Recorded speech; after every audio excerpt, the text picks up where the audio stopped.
Hello, I am super excited to give you a walkthrough of the Life-Led Homeschool. My name is Lindsay. I am the creator. I'm a homeschool mom of three, and I created this based on what we needed. And then I had a hint and a hunch that potentially other homeschool families needed it as well. So I'm excited to walk you through this. This is our personal dashboard. So it's one that's already filled out. Once you sign in, you'll have access to a step-by-step walkthrough video that will show you how to set yours up. But I wanted to show you one already set up and that we use every day so you can see what it looks like. So I'm going to click into my parent account because the parent and the children accounts are different. So I'm going to show you the parent account first, and then I'll show you a child account.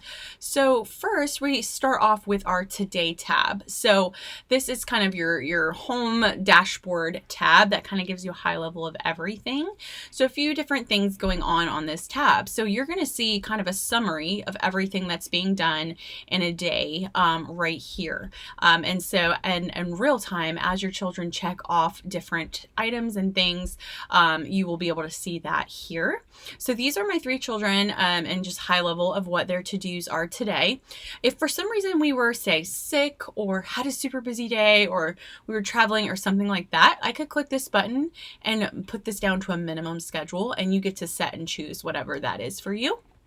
But so this is where I kind of see everything high level, and also I will show you what it would look like on a child's view because they can only see theirs, and they can fill out different prompts for their day. Down here is my husband and I's as well, our checklist that we have and we can utilize. But this is basically everyone's checklist all in one space, and then here would list out anything that's scheduled in the family calendar, and I'll show you that in a second. So that's everything kind of under the Today tab.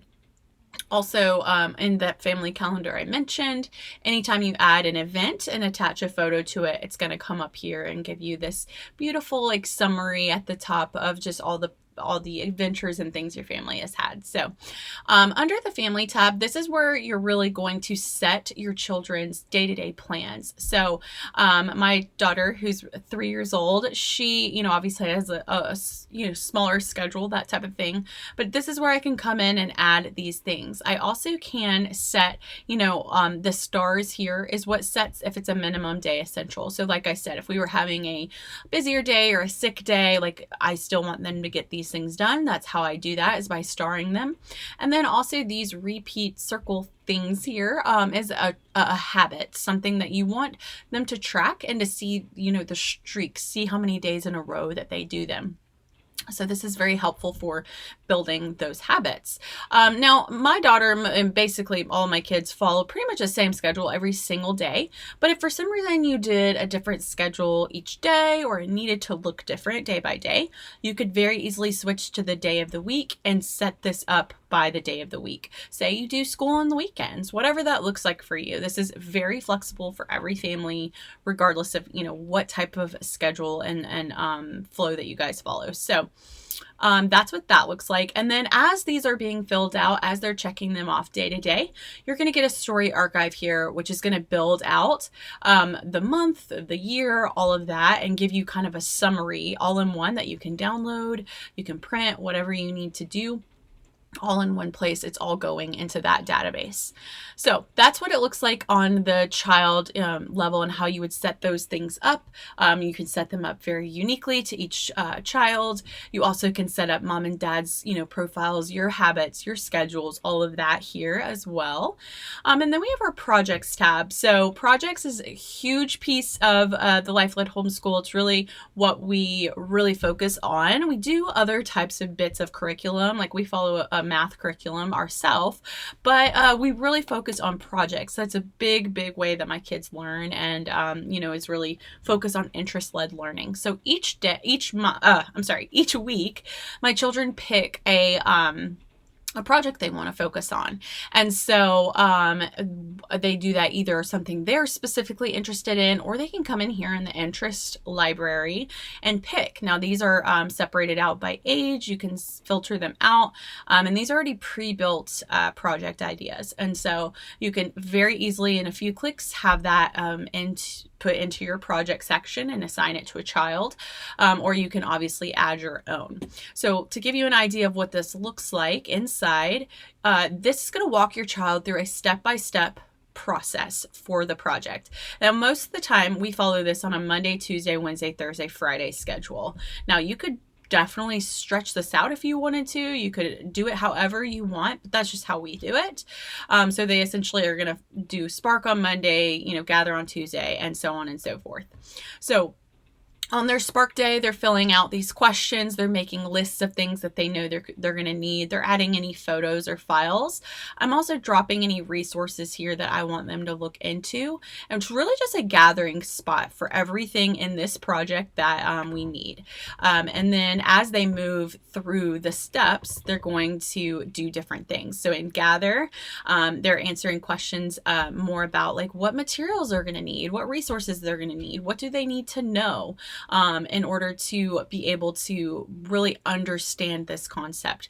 Now, on the third day, on their build day, they're building something in terms in reference to this project. So for this project, my son's going to do elephant toothpaste and baking soda vinegar and kind of compare what the difference of those two are and why they have different interactions. And so he'll fill out that. It will probably take tons of photos, attach those in here, that type of thing, and really collect and gather all that information.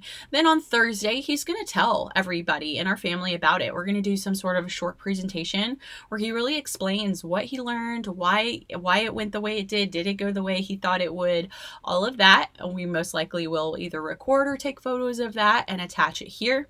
And then on Friday, he's going to evaluate the topic. He's going to figure out, what did he learn? What did he like? What went the way he thought it would? What surprised him? Also, does he have new questions? Does he have something new based on what he learned this week that he wants to go deeper into? That to me is one of the biggest, most important pieces of the week, is like when a child takes an interest and goes further and further and further with it. Now, he may have nothing. He may want to go to a completely different and learn about airplanes next week. I don't care. That's fine.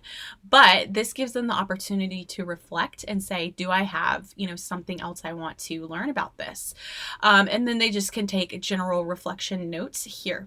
So at the end of the week, they're going to have a whole portfolio for this project saved in here. Now, once it's done, you could just archive it. It goes into completed and you have that saved in your archive, and you move on to the next project, and those would all live here. And so that is what your project tab looks like. It's wonderful. We absolutely love it. And it's really kind of the heartbeat here at Life-Led Homeschool. So then we have our reading log, pretty, standard, but we have a lot of fun pieces here. So this is all my kids. You can set on the child's view level, you can set a viewpoint of setting like a goal of how many books you want them to read in the month. And then they have their reading forest. So as they read through things, they can, mark off those books and basically build up trees, essentially, is what happens over time. And so this is a great place to track all of that in just a fun way. We also have our life skills lab. So this is any kind of life skill that you want your child to learn. It has a whole step-by-step process in here for you to follow and to make sure that they are learning it and then using that skill over and over again and getting to a level of mastery. When they master it, they earn skills here. They earn badges and awards. And so it's super fun. It's a way to, make sure that you're teaching your children those life skills that you want them to have by the time they leave the nest and they go out into the world. This is a great place to make sure that's actually happening. So we try to have 2 life skill labs a week, just touch points, and then they are obviously going to work on them throughout the week as they move through that. And just like with the projects tab, we have, example library options here. So you can just choose from these if you want, and just quickly assign them. You also can obviously add your own as well. So that's Life Skills Lab. Then we have our contributions, which is essentially just chores, but we like to call them family contributions because you are contributing to the family. And so that is what these are. Pretty standard, just chore lists, but you can set these up, and on the child view it's going to show the child just their contribution list to do. Then we have our family rhythms. So that calendar I was telling you about, where you would add, anything you guys are working on, any projects you're working on, as well as, any fun events that you did, and attaching photos to it so it can go to that. And we also have our weekly rhythm. I have to reset ours for our new rhythms that we have in this spring. But basically, it's where you are going to edit this. You can select, what you guys would do in the mornings, in the afternoon, what that would look like for you, and then you would just see that in this way. This is basically just for you to have kind of a snapshot view of what you want each day to look like, if it looks different for you, and just have one place to have that. And then we have our values and goals. This is really just a spot for you to go to really kind of put in one spot, like what your family values and goals are. I would maybe suggest doing this quarterly or even monthly, but just evaluating like why you homeschool, what it is that matters most to you guys, what you want your children to remember, what your core values are as a family, set goals for yourself, your child's individual goals, and then set like seasonal focus goals. I don't have any of these showing right now just because those are all very personal. So, but that is where all of this would go for you. And you can, set all of these, track your progress, all of that. So it's just a great place to put all of this in one place. And this is only, you can only see this on the parent side. The child cannot see this except for any goal you assign to them specifically. But everything else is private to you. And then we have our resource library where you can add any kind of resource. So any kind of audiobook, podcast, videos, anywhere, field trip ideas, experiences, all of that just in one place. And then it will sort it out by, what those are. So I'm working on filling ours out and getting that really robust and filled out, but that's what this is. It's a place for you to put all of this in one place and be able to access it. And then we just have our settings tab where you can, choose things like setting a parental PIN for, so that your children can't get into your parent accounts, because you do all use the same login, which makes things very easy. I find that's so much easier than a million different logins. And so you just change whose account you're on by here clicking on the side. But you can set a parental PIN to make sure that they cannot get in to your account if you do not want them to. So let me walk you through what a child account looks like. So essentially when a child logs in, they're going to see just their list. They're going to come here and see just their projects, just their life skills that they are assigned to, only their contributions and things that they have already done. So like my son, you can see he's done these, but still needs to reset his room. Any resources that maybe you have assigned to them only. And then all the reflections, this is going to show their week's reflections and just a summary of that. And you'll be able to access all of those in one place. And then their reading log, so only for that child specifically, and shows them how many books they've read, what they're currently reading, that type of thing. And then their specific goals. So this would show any goal that a parent assigned to them, or if they add their own goals, it will show that here. And then their awards. So any of those life skills they've completed and projects, that type of thing, those awards will show here. So that's what it looks like on the child view. And that is essentially all of the pieces to this. You're also going to get access over here. So this is the parent's personal view. So similar to the child's view, but just the parent side is here, what these pieces are. But if you are going to want to access the school community, you click here and you're going to go to the school community where you're going to be able to, access, all the other families that are utilizing this and ask questions, that type of thing. So that is the Life-Led Homeschool in a nutshell. I hope this answered lots of questions for you, and I'm super excited to see you on the inside. Bye.